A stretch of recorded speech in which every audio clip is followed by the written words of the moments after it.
coat, white shoes, black hat, Cadillac, yeah. The boys are time bomb. Black coat, white shoes, black hat, Cadillac, yeah. YouTube, what's going on? Welcome to another episode of the Silver and Gold Stack Attack. I hope you guys are doing well, and I just want to thank you really quickly for being here and for all the amazing support, which makes you guys a part of the best damn community here on YouTube, without a doubt. So today's video is kind of a double topic since I had both on my mind this week. Now, I'm sure most of you saw the very noticeable drop in precious metals on Friday, June 7th. It was a little bit eye-opening, to say the least. Let's take a quick look at where we stand right now on prices, and then we'll go into what might have caused it. And in the next segment of this video, I'll go over the pros and cons of local coin shops versus the online big boys. So here's where precious metals closed. You see gold dropping down under 2,300 for the first time in a while. Silver back under 30, that's the second time.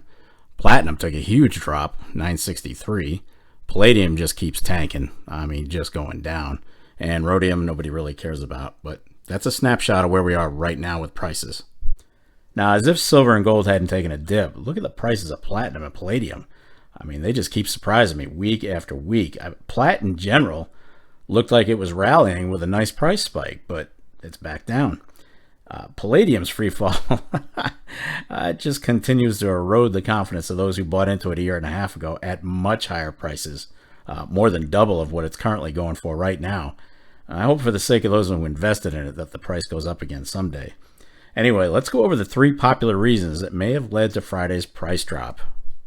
And here they are. Now, gold was already trading lower just before Friday, and data showed that China's central bank didn't buy any or very little gold in May of 2024. And that ended a massive gold spending spree that ran for 18 months for them. And you have to remember that that spree was one of the huge factors driving the most recent precious metals price rally. And if we're talking numbers, it's estimated that the People's Bank of China is currently holding, get this, around 72.8 million troy ounces of gold. I love gold! Unbelievable. But even China's starting to show their human side by avoiding the high prices of gold, like many of us. But make no mistake, they're not done buying. They're just on pause and kind of keeping watch on the price. Second reason, reports showing a surprising strength in a key U.S. jobs report kind of dashed hopes that the Fed will be able to start lowering borrowing costs soon. But should the next report have weak numbers, well, that could intensify the focus on the Fed potentially cutting rates. And the last one, Treasury yields and the dollar surged after the U.S. employment report showed job growth exceeded expectations. Alright, so most of us watching this video likely have our favorite coin shop, and we go to them on a regular basis. I know I do, and that's Raleigh Gold Coin in Raleigh, North Carolina. And I've struck up a friendship with Lou, and I get consistently fair prices on everything I buy there. I trust this guy implicitly, without a doubt, so know in advance that he's one of the good guys out there. But some community members insist that coin shop owners aren't our friends, they're only out to make a buck, and they'll screw you over given the opportunity. Blah, blah, blah-bitty blah. While that sentiment absolutely does apply to some coin shops, it does not apply to all. Yes, they're out to make a buck. Yeah, it's a business. Just like that overpriced excuse of a hamburger you picked up at the fast food joint last week. Forget about it! A business is in the business of, making money. So I disagree with the guy who posted that video to an extent. Yeah, there are plenty of unscrupulous coin shops out there, but I definitely think you can strike up a friendship with an LCS owner and come out of purchases with both of you feeling like you did pretty well. Anyway, really quickly, let's go over the pros and cons of LCSs versus the big online dealers. So let's talk about the pros of coin shops first. Number one, instant gratification. Hands-on buying. What you pick up is what you take home. I don't know about you guys, but I have zero patience with metals. I like to have something in my hand the second I spend that much money on them. Number two, no paper trail depending on what you buy and how much of it. Number three, you're building relationships, and in the end, they can help you find the stuff you need. Number four, you don't have to worry about shipping, cost, and security. Basically, that just takes it completely out. You're going home with what you buy. Number five, you always have a place to sell instantly if you have to liquidate. Number six, again, no shipping costs. Number seven, chance to negotiate. You might be able to talk a deal out of them. And number 8, you have a place to trade, which means you might not even have to come out of pocket with cash. And now the cons against coin shops. Number one, some can have high premiums. Brick and mortars are expensive, as are staff and utilities. I know a couple of places in Raleigh that are they're outside their skull with their ask price. Number two, if they took in a large sale, there is a small chance something fake was slipped in. Most try to check each and every piece, but if it's a large, huge collection, there's a chance something might have been missed. Number three, just as there are a bunch of good shops, there are probably more bad ones. And number four, they can have a limited variety of stuff to purchase. I mean, let's face it, they can only hold so much after all. And now that we've talked about the pros and cons of the LCS, let's go ahead and close out this video with the pros and cons of the big online dealers.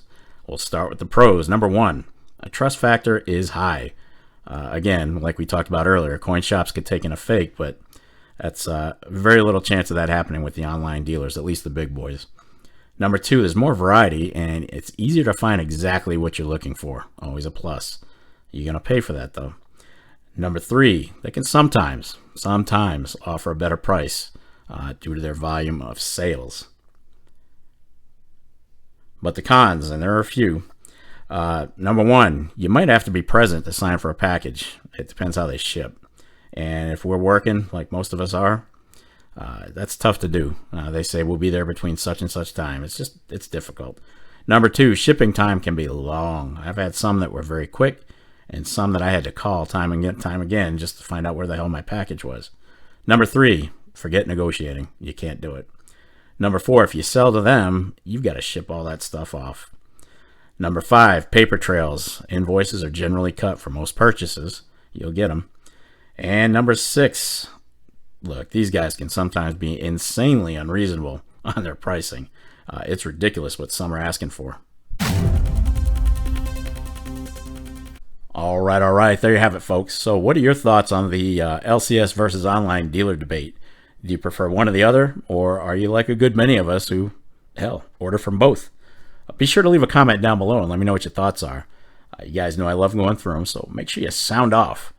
That's going to wrap it up for this episode of the Silver and Gold Stack Attack. And if you made it this far, well, kudos to you. I'll definitely catch up with you in the next episode. But in the meantime, yeah, you know what's up. What do you want to do with your life? I want to stack.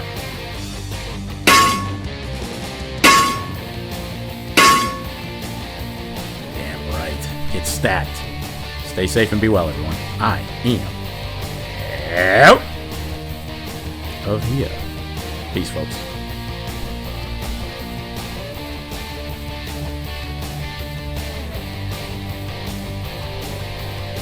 You're still here? It's over. Go home.